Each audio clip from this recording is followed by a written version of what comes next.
By Ross Shakely, I carry his name, so therefore I am a grandfather to all his children. That's what's up.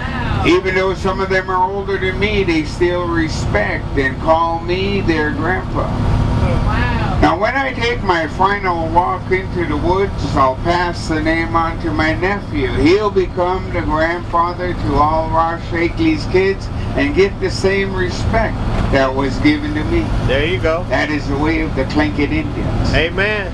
Now I grew up on an island about 49 miles south of here. The island I grew up on is called Chichagof Island. The village I grew up in is called Huna. And how you say Huna in Tlingit is Gautakan. Gautakan means protected from the wind.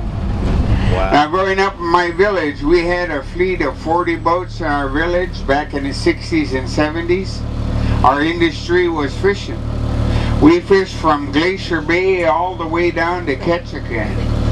Our average catch on a fish a day was anywhere from 4 to 5,000 fish a day. Yeah. And we also had indicators when you reached 100,000.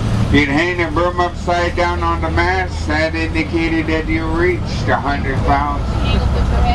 Now a lot of the boats in my village back in the 60s and 70s, they were hanging 2 brooms.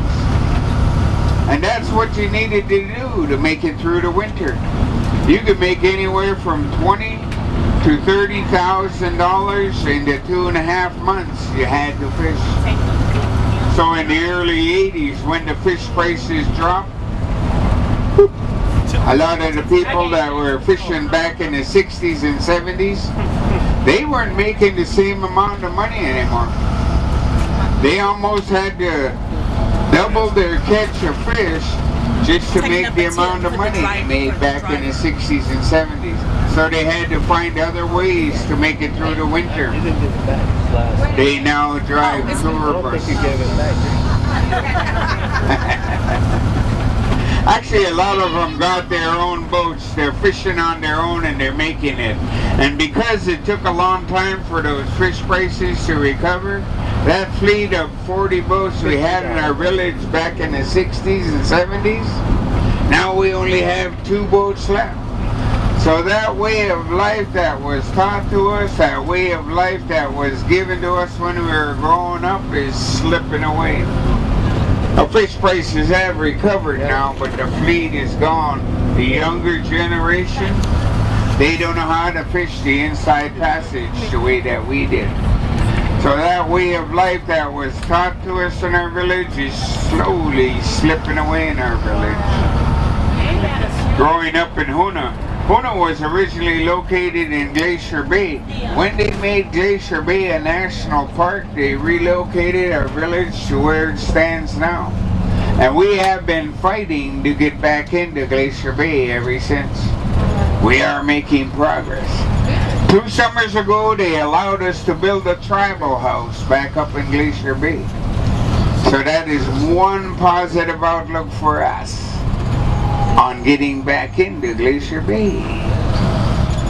Okay, we got one more light. We're back on Egan Drive, 15 minutes. I'll have you guys back downtown. Yes. When did they take your village from you and make Glacier? When they made it a national park. It was years and years ago. My mom was growing up in Glacier Bay when they moved them. So when my mom passed, we were able to take her ashes back up to where her house was and put it there. And now that opened the door for us. By taking her home, we don't need permission to go in there. We don't need no documentation or paperwork to get back into Glacier Bay. We can come and go without asking. So that was one of the things she fought for. And that is one of the things she gave us. We grew up in a big family. My mom had 12 of us, and her brother had 13 kids.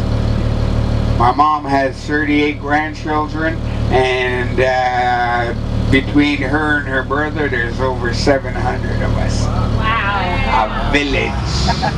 When did your mom pass? Huh? When did your mom pass? She passed about 2010. Oh, okay. 80 years old. Wow. Okay, 15 minutes back downtown.